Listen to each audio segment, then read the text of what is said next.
오늘 우리에게 주시는 하나님의 말씀은 요한계시록 18장 9절에서 19절입니다. 요한계시록 18장 9절에서 19절 말씀, 제가 가진 성경으로 신약 417쪽에 있습니다.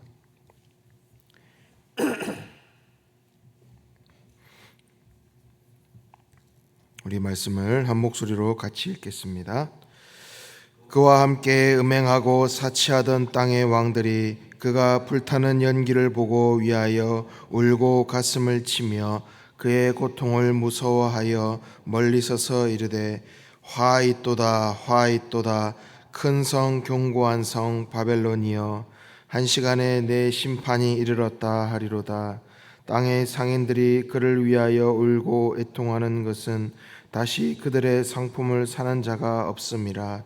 그 상품은 금과 은과 보석과 진주와 세마포와 자주 옷감과 비단과 붉은 옷감이요 각종 향목과 각종 상앗 그릇이요 값진 나무와 구리와 철과 대리석으로 만든 각종 그릇이요 계피와 향료와 향과 유향과 포도주와 감난과 고운 밀가루와 밀이요 소와 양과 말과 수레와 종들과 사람들의 영혼이라.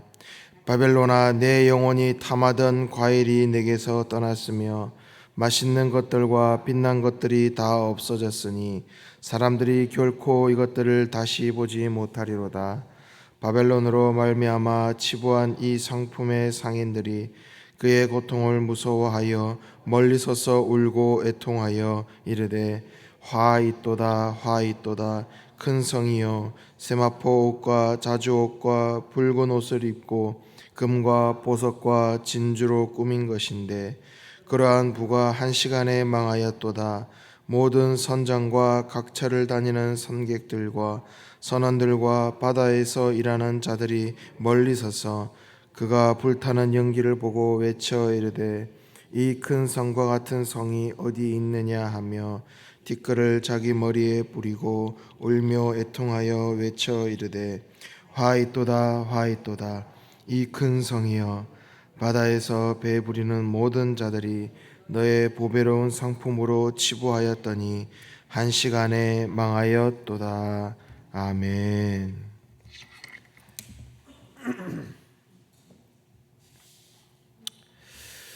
오늘 이 본문 말씀에는 독특한 비유적 표현이 사용되고 있는데요. 한 도시의 멸망이 선포되는 가운데 이 세 부류의 사람들이 마치 문상객처럼 등장해서 그 도시의 멸망을 보면서 장송곡, 그래서 그 멸망을 보면서 애곡하는 그런 모습이 등장하고 있습니다. 그런데 특이하게도 그 세 부류의 사람들이 가까이 와서 애곡을 해야 될 터인데 신기하게도 그 도시가 불타고 있는데 불타고 있는 모습이 직접 보이지 않을 정도로 먼 거리, 그러니까 연기만 피어오르는 그 모습을 멀찍이에서 보면서 이 장송곡, 이 애곡을 하고 있다라는 것입니다. 그만큼 자신들도 혹시 함께 멸망할까 봐 두려워했다는 겁니다. 오늘 이 본문은 우리가 앞서 여러 차례 살펴본 이 요한계시록에 등장하는 세 가지 큰 재앙, 그러니까 일곱 인, 일곱 나팔, 일곱 대접 중에 바로 결국에는 이제 마지막 이 일곱 번째 대접의 재앙으로 무너진 바로 큰 성 바벨론의 멸망에 대한 이야기입니다. 여기서 이 바벨론은 단순히 한 도시를 뜻하는 것이 아니라 하나님을 거역하고 세상의 죄악, 그 세상의 사치를 대표하는 상징적인 개념인 것입니다. 그래서 이 사도 요한 당시에는 이 로마 제국이 바로 이 바벨론의 상징처럼 여겨지기도 했습니다. 저는 오늘 이 말씀을 묵상하면서 한 가지 질문이 떠올랐습니다. 그리스도인으로서 누릴 수 있는 우리의 사치는 어디까지일까? 또 우리 대한민국 국민으로서 우리가 누릴 수 있는 풍요는 어느 정도까지가 적절할까? 여러분은 어떻게 생각하십니까? 우리가 근데 이 명확하게 그것을 획일적으로 이렇게 해야 된다라고 정하기는 어렵겠지요. 하지만 우리의 삶에 무분별한 소비 또는 절제 없는 이 탐욕은 우리가 분명히 경계해야 할 것입니다. 우리 시대는 소비 과잉의 시대를 살아가고 있습니다. 우리는 이 세상 속에서 이 물질에 대한 우리의 태도가 어떠해야 될까요? 오늘 본문의 이 바벨론의 멸망을 바라보는 이 애가를 부르는 이 세 부류의 사람을 우리가 살펴보면서 우리는 과연 어떻게 살아야 할까? 그리고 그들을 보면서 우리는 그러지 않아야 된다라는 그것을 우리가 깨닫는 은혜의 시간이 되기 원합니다. 첫 번째 부류는 이 세상의 권력자들이죠. 이 첫 번째 사람들은 이 땅의 왕들과 통치자들을 가리킵니다. 그러니까 바벨론을 친구 삼아서 함께 제약을 짓고 함께 쾌락을 즐기던 그런 화려한 삶을 누리던 그런 사람들입니다. 어찌 보면 바벨론의 강함을 등에 업고 그 각 지방을 다스렸던 아마 분봉왕과도 같은 그런 사람들이었을 겁니다. 그들은 거대하고 찬란한 이 바벨론이 영원할 것이라고 착각했습니다. 그런데 그 견고한 그 성이 하나님의 심판 앞에 한순간에 무너지게 됐다라는 겁니다. 특히 바벨론이란 이 거대한 제국이 무너졌을 때 그 제국의 특권을 누리던 그 이들이 함께 몰락하고 마는 것입니다. 바로 이 세상의 권력은 영원하지 못하는 것이죠. 이 허망한 것을 의지하는 인생은, 이 허망한 쾌락을 쫓는 이 인생은 결국에는 무너질 수밖에 없다라는 것을 우리에게 오늘 말씀해 주고 계신 것입니다. 그래서 우리는 오직 영원하신 그 하나님, 영원히 불변하신 그 하나님만을 의지하고 살아야 된다라는 것이죠. 두 번째 부류는 사업가들입니다. 상인들입니다. 이들은 바벨론의 그 사치스러운 문화, 그것을 통해서 막대한 이익을 얻고 있던 그런 사람들이었습니다. 하지만 그들이 슬퍼하고 있는 것은 바벨론 어떤 멸망 때문이 아니라 자신의 가장 큰 거래처, 자신의 가장 큰 원천이 되는 것이 사라졌기 때문에 애통하는 것이죠. 그들은 돈을 위해서라면 수단과 방법을 가리지 않았습니다. 노예 무역은 물론이고 사람들의 영혼까지 거래하고 있다 하면서 그들은 막대한 부를 축적하기 위해서 수단과 방법을 가리지 않고 그 탐욕을 쫓았던 것입니다. 결국에는 그 탐욕의 결과가 오늘의 내용이었다는 것이죠. 그런데 오늘 우리 시대를 살아가는 이 시대도 마찬가지입니다. 여전히 이런 일들은 벌어지고 있습니다. 여러분 혹시 초콜릿을 좋아하십니까? 네, 초콜릿 많이 드실 거예요. 그 초콜릿의 주 원료가 뭔지 아시나요? 카카오입니다. 근데 여러분, 이 카카오의 대부분의 수확이 어디서 이루어지는지 아세요? 서아프리카에서 이루어집니다. 그런데 이 서아프리카는요, 이 카카오 재배가요, 대부분 아동 노동으로 이루어지고 있다는 사실 아십니까? 그 가난한 부모들이요, 자식을 우리나라 돈 2만 원에 농장에 팝니다. 그 어린 아이들이 우리나라 돈 2만 원에 팔려가고 있어요. 그리고 그거 농장에서, 카카오 농장에서 임금도 받지 못하고 밥도 제대로 먹지도 못하고 할당량을 채우지 못하면 식사를 주질 않는다고 합니다. 그래서 노예로 팔려서, 현대판 노예죠, 노예로 팔려서 그 카카오 농장에서 일을 하고 있다는 겁니다.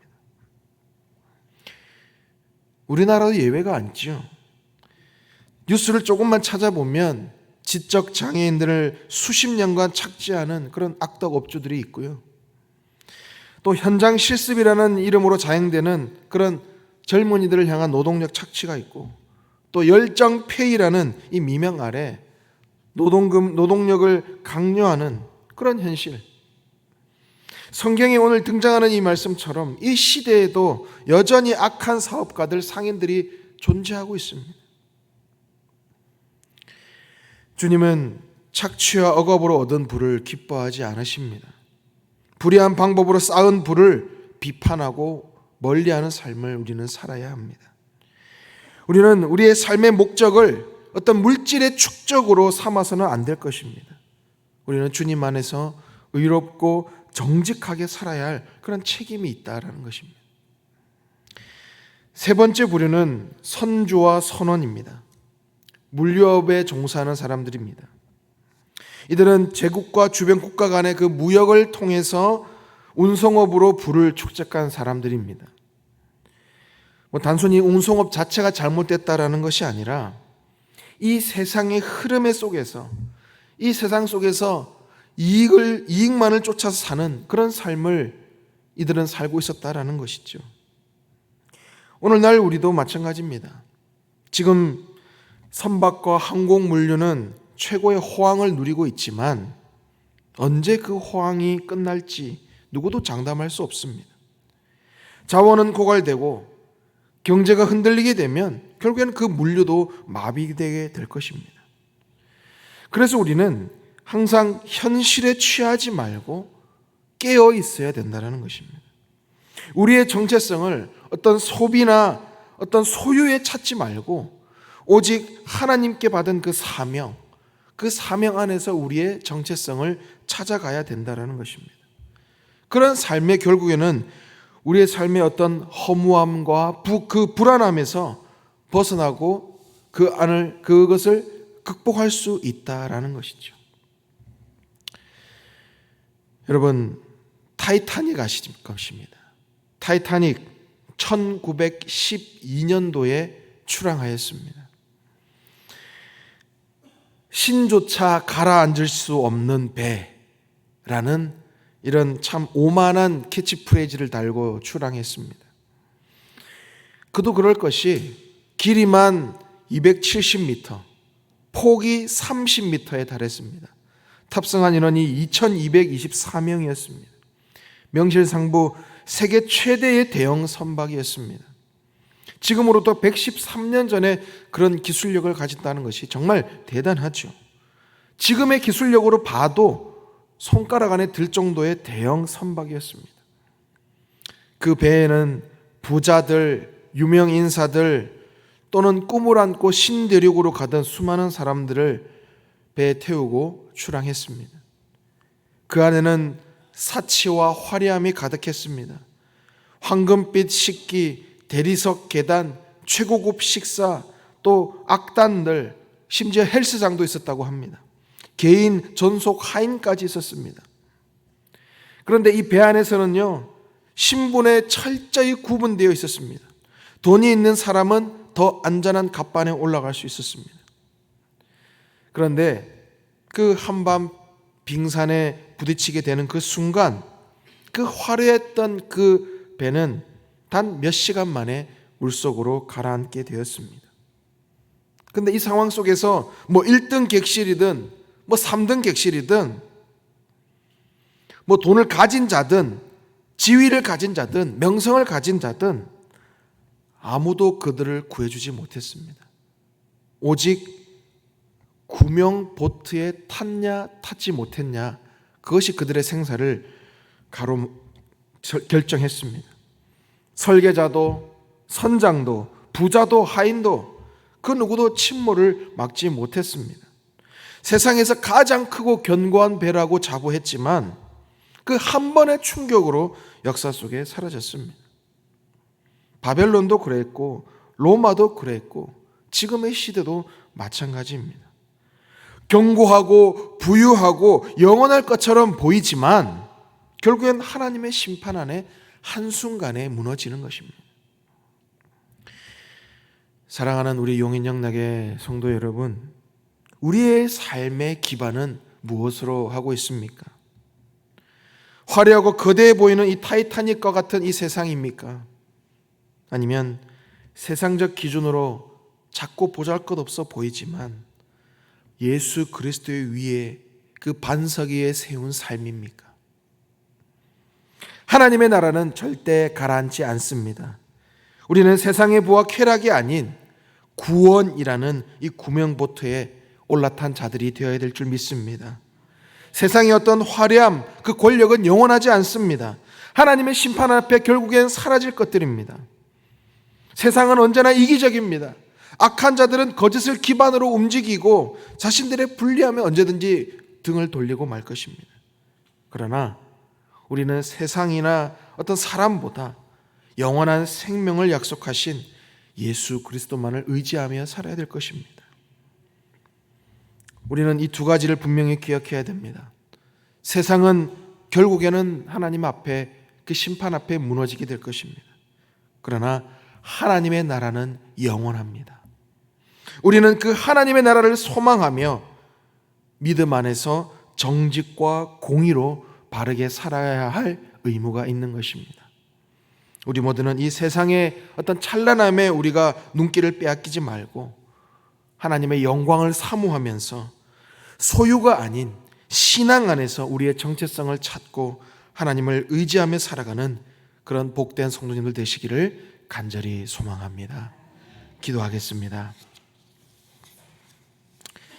사랑과 공의의 하나님 아버지, 오늘 말씀을 통하여 세상의 화려함과 권력이 얼마나 더덥고 허망한지를 다시 깨닫게 하여 주시니 감사합니다. 우리가 의지해야 할 대상이 세상이 아닌 오직 영원하신 주님이심을 분명히 보게 하셨습니다. 이 땅의 삶에서 절제하며 주님 앞에서 정직하게 살게 하여 주시고 세상의 유혹 앞에서 깨어 기도하며 하나님의 나라를 사모하는 삶을 살게 하여 주옵소서.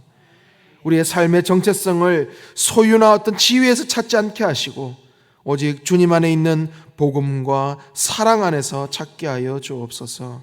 세상의 논리에 지지 않게 하시고 착취와 탐욕, 불의와 거짓의 시대 가운데 우리를 거룩하게 구별하여 정의롭고 자비로우신 하나님의 자녀로 살아가게 하여 주옵소서. 수해로 인해 삶의 터전과 사랑하는 가족을 잃은 수많은 백성들이 있습니다. 주님, 그들을 불쌍히 여겨주시고 주님의 위로의 품에 안아주셔서 하루빨리 일상의 삶으로 회복될 수 있도록 역사하여 주시옵소서.